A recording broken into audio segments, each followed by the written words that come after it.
दामी छ यार मौसम त पिर्रो दामीको पिर्रो छ नयाँ नयाँ सपना ल्याए म कस्तो फुर्तिलो छु अनि बिहान बिहानै नुहाएको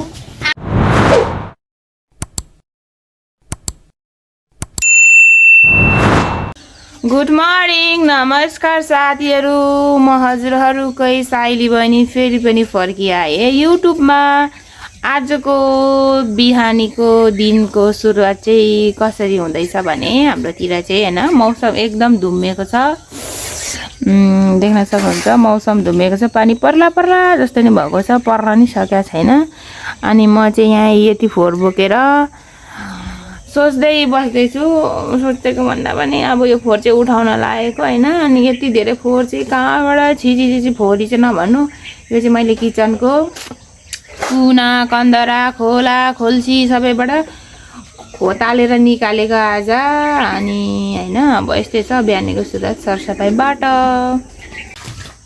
यो चाहिँ हाम्रो फोहोरको स्टेसन हो साथीहरु यहाँ चाहिँ हामी फोहोर भेलाउँछौं 2-3 दिनमा चाहिँ अनि यसलाई आगो लाउँछौं त्यस्तै गरी आज पनि म यसलाई आगो लाउन आउँदैछु तर अलिक चिसो छ बल्छ कि बल्दैन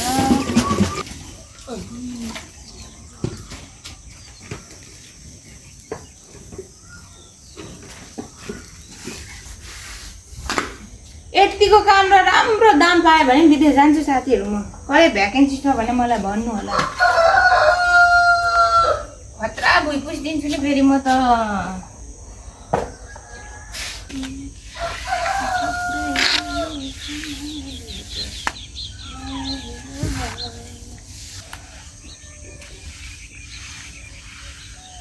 अब चाहिँ हामी लागेको अलिकति बजारतिर हैन अब केटाकेटीको पनि यो नयाँ सेसन सुरु हुँदैछ नि त अनि त्यसको लागि कपी प्लस अलिकति घरको सामानहरु ल्याउनु छ त्यसको लागि हामी जाँदैछौं यो हाम्रो स्कुटीमा चढेर पोका पत्याउरो झोला झेम्टी बोकेर कस्तो राम्रो छ मेरो स्कुटीहरु पनि न घुमाइ देखाइदिउँ यहाँ सिट पनि यस्तो भइसकेको छ तर पनि हामीलाई थामेकै छ हामी बसेकै छौं हामीले यसले बोकेकै छ भन्नु पर्यो हैन ल हामी गयौं ल यसरी हिँड्छौं हामी चाहिँ सरारारा लाएर इधर देखो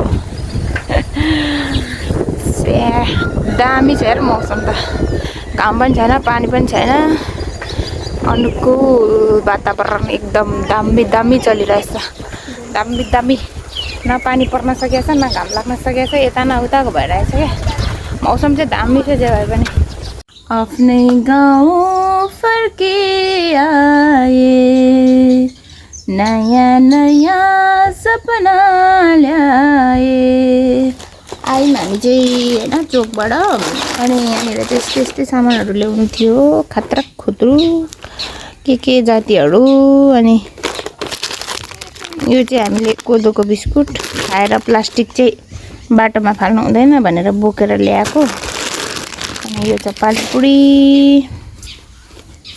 अनि यहाँ चाहिँ यो मसला तसलाहरु यहाँ आलु 25 रुपैयाँ किलो रे 1 किलो आलु अनि यो खानेकुरा पढेर सुनाउँदा ल के रहेछ नाम हैन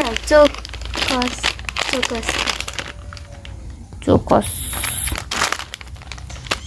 मोर चकलेटी खोल्दा दुधसित पो खाने त दुधसित खाने मैले त यो खाएको थिएँ पहिले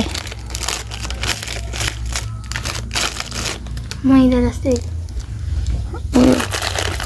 कपी लिएर आएको यो चाहिँ अफरबाट तिनटा गाता यो चाहिँ गाता ए ला अघि चाहिँ सम्झिन खाइस अब यो स्टिकर नेम स्टिकर यो पिन अनि यो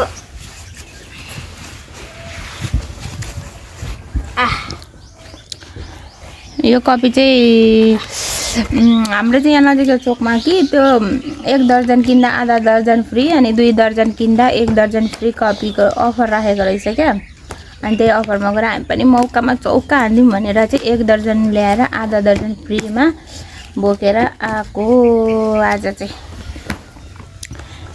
ट्याङ लाएर अब यो बेलुका नयाँ बुकमा गाता लाउनु पर्ने हुन्छ। अब अहिले स्टेज लिन जानु पर्छ। तर यो कस्तो यो त अलिक सस्तो खालको जो के हो न, यो होइन तर यो त डरै हुन्छ त्यतिको। राम्रो लाग्यो मलाई त यो अरू भन्दा। उतापट्टि मैले बाटेको मुलायम कपाल छ्याउ कति कालो कालो त कालो के हो यस्तो कपालै नदेख्ने गरेको। लु अब मेरो पनि बाट्दै आफ्नो मेहनतमा कहाँ खेर जान दिन्छु र। पालोको पैसा तिराउनु पर्यो नि तेल लगाएर बाट्नु म त। चिसो नचिसो छ है। ए के हुँदैन अघि नुहाएको नि त म कस्तो फुर्तिलो छु अनि बिहान बिहानै नुहाएको। आज कति टाइमको हेर्नु मौकाको फाइदा उठाउँदैछु साथीहरू। मेरो चाहिँ फाइनली रूपमा कपाल चाहिँ एउटा बाटिसकिएको छ होइन अनि अर्को हुँदैछ।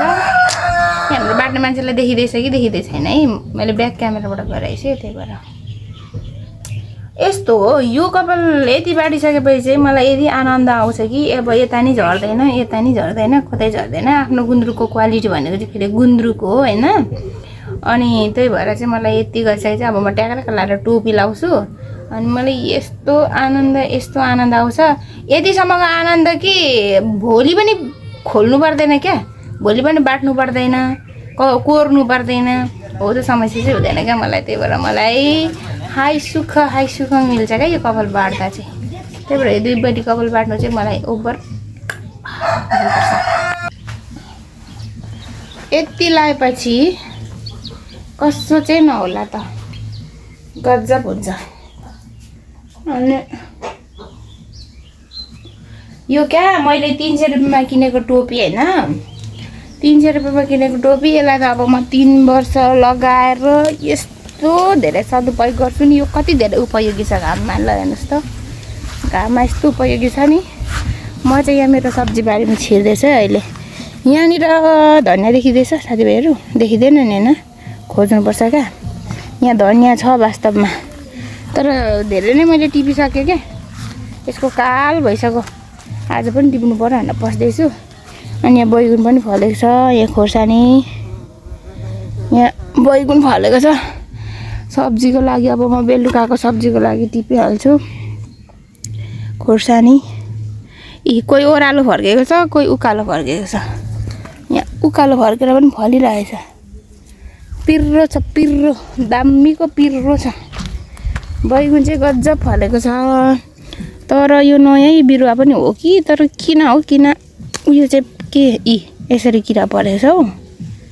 केलाउँदा गर्नुपर्छ कति पनि आउँदैन। यति धेरै टिप्दा पनि एक छाक हुन्छ नि। ओह के पो गर्नाउँछौ